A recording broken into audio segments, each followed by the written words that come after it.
तो नमस्कार दोस्तों, कैसे हैं आप लोग? आशा करता हूँ कि आप लोग बढ़िया होंगे और सब कुछ एकदम बढ़िया चल रहा होगा। दोस्तों, अगर आप एमपी अपेक्स बैंक रिक्रूटमेंट 2026 की कंप्यूटर ऑपरेटर या फिर सोसाइटी मैनेजर का एग्ज़ाम देने जा रहे हैं, तो आज की ये वीडियो आपके लिए बहुत ही ज़्यादा इम्पोर्टेंट होने वाली है। देखो, एग्ज़ाम आपका 8 को है, यानी कि आज से 2 दिन बाद, ठीक है? तो वीडियो को एंड तक ज़रूर देखना, क्योंकि इस वीडियो में हम डिस्कस करने वाले हैं एग्ज़ाम से पहले क्या रिवाइज़ करना है, एग्ज़ाम सेंटर पर क्या-क्या लेकर जाना है, कौन-सी मिस्टेक्स आपको बिल्कुल नहीं करनी, टाइम मैनेजमेंट कैसे करना है और लास्ट मिनट स्ट्रैटेजी जिससे आप अपना मैक्सिमम स्कोर निकाल सकते हैं, ठीक है? तो चलिए, बिना किसी डिले के शुरू करते हैं। अब सबसे पहले दोस्तों, अपना एडमिट कार्ड एक बार नहीं बल्कि 2 बार चेक करिए, ठीक है? वेरीफ़ाई करो अच्छे से अपना नाम, roll number, registration number, exam date, shift timing, reporting timing और एग्ज़ाम सेंटर का एड्रेस, फ़ोटोग्राफ और सिग्नेचर, ठीक है?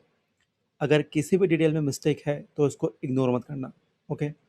अब एग्ज़ाम सेंटर का एड्रेस अच्छे से देख लेना, क्योंकि कितने बार क्या होता है कि बहुत सारे एग्ज़ाम सेंटर का नाम एक जैसा होता है और बच्चे गलत सेंटर में पहुंच जाते हैं, ठीक है? अब बात करते हैं सबसे इम्पोर्टेंट सेक्शन की। बहुत सारे कैंडिडेट्स इसी वजह से एग्ज़ाम हॉल के बाहर रह जाते हैं, तो इसलिए ध्यान से सुनना। नंबर 1 है प्रिंटेड एडमिट कार्ड। सिर्फ मोबाइल में पीडीएफ दिखाने से काम नहीं चलने वाला। प्रॉपर प्रिंट आउट लेकर जाना, ब्लैक एंड वाइट, ठीक है? अभी तक नहीं निकाला है तो निकाल लो, ओके? नंबर 2 है ओरिजिनल फ़ोटो आइडेंटिटी प्रूफ। इनमें से कोई भी एक डॉक्यूमेंट लेकर चले जाना। Aadhaar card, PAN card, driving licence, passport, voter ID, ठीक है? मैं रिकमेंड करूँगा आधार लेके चले जाओ, सबसे सेफ़ है, ठीक है? अब मोबाइल में मत दिखाना इसको, मोबाइल में एक्सेप्ट नहीं किया जाता है, ठीक है?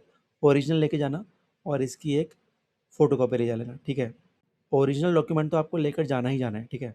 नंबर 3 है रीसेंट पासपोर्ट साइज़ फ़ोटोग्राफ, 2 ले जा लेना, ठीक है? अब बात करते हैं प्रोहिबिटेड आइटम्स की। ये सब चीज़ें एग्ज़ाम हॉल के अंदर अलाउड नहीं होती हैं। Mobile phone, smart watch, Bluetooth device, earphones, calculator, books, notes, rough paper, pen drive, camera या फिर कोई इलेक्ट्रॉनिक गैजेट्स, ठीक है? अगर आपके पास ये आइटम्स मिलते हैं, तो आपको तुरंत एग्ज़ाम से बाहर कर दिया जाएगा। इसलिए अननेसेसरी रिस्क बिल्कुल भी मत लेना। अब दोस्तों, रिपोर्टिंग टाइम का मतलब ना सिर्फ रिपोर्टिंग टाइम नहीं होता। गेट क्लोजिंग के बाद जनरली किसी को भी एंट्री नहीं मिलती। मैं रिकमेंड करूँगा कि आप एग्ज़ाम सेंटर पर कम से कम 30 से 45 मिनट पहले पहुँच जाना। अगर सेंटर आपका दूसरी सिटी में है, तो 1 दिन पहले ही ट्रैवल कर लेना। गूगल मैप्स पर एग्ज़ाम वाले दिन डिपेंड बिल्कुल भी मत रहना, ठीक है? बात करें ड्रेस कोड की, तो सिंपल ड्रेसिंग सबसे बेस्ट ऑप्शन है। अवॉइड करना कोई भी हैवी ज्वेलरी, स्मार्ट वॉच या फिर कोई मेटल एक्सेसरीज़, लार्ज बगल वाली बेल्ट, ठीक है? कोई भी फैंसी एक्सेसरीज़। सिंपल क्लोथ्स पहन के जाइए, तो आपकी सिक्योरिटी चेकिंग भी जल्दी हो जाएगी, ओके? अब अगेन सबसे इम्पोर्टेंट बात, सीट पर बैठते ही पैनिक मत करना। सबसे पहले कंप्यूटर स्क्रीन चेक करना, ठीक है? कीबोर्ड माउस सब कुछ अच्छे से काम कर रहा है या फिर नहीं। नहीं कर रहा होगा, तुरंत उनको बोलना, जो भी वहाँ पर इन्विजिलेटर होंगे, ठीक है? अपना रोल नंबर वेरीफाई करना, लैंग्वेज वेरीफाई करना, इंस्ट्रक्शंस ध्यान से पढ़ना। अगर कोई टेक्निकल इश्यू हो, तुरंत इन्विजिलेटर को इन्फॉर्म करना, ठीक है? खुद से कुछ भी एक्सपेरिमेंट मत करना। अब बात करते हैं स्कोर इंप्रूव करने वाली स्ट्रेटेजी की। पेपर शुरू होते ही सबसे पहले इजी क्वेश्चन सॉल्व करेंगे, उसके बाद मीडियम डिफ़िकल्टी और डिफ़िकल्ट क्वेश्चंस को लास्ट के लिए छोड़ देंगे। एक क्वेश्चन पर 3 से 4 मिनट वेस्ट करना बिल्कुल भी सही स्ट्रेटेजी नहीं है, ठीक है? याद रखिए, maximum attempt plus accuracy equal to better score, ठीक है? अब दोस्तों, अगर आपको आंसर नहीं पता तो रैंडम ऑप्शन मार्क मत करना। एलिमिनेशन टेक्निक यूज़ कर लेना अगर आपको अच्छे से आती है, ठीक है? अगर 2 ऑप्शंस एलिमिनेट हो जाते हैं, तभी एजुकेटेड गैस लगाना, ठीक है? ब्लाइंड गैसिंग आपके मार्क्स कम कर देगा। अब एग्ज़ाम से पहले हमें क्या रिवाइज़ करना है? नया चैप्टर तो बिल्कुल मत खोलना, 1 दिन पहले की बात कर रहा हूँ, ठीक है? सिर्फ रिवाइज़ करना important formulas, short tricks, computer notes, banking awareness, current affairs, previous mistakes और सबसे इम्पोर्टेंट अपनी शॉर्ट नोटबुक, ठीक है?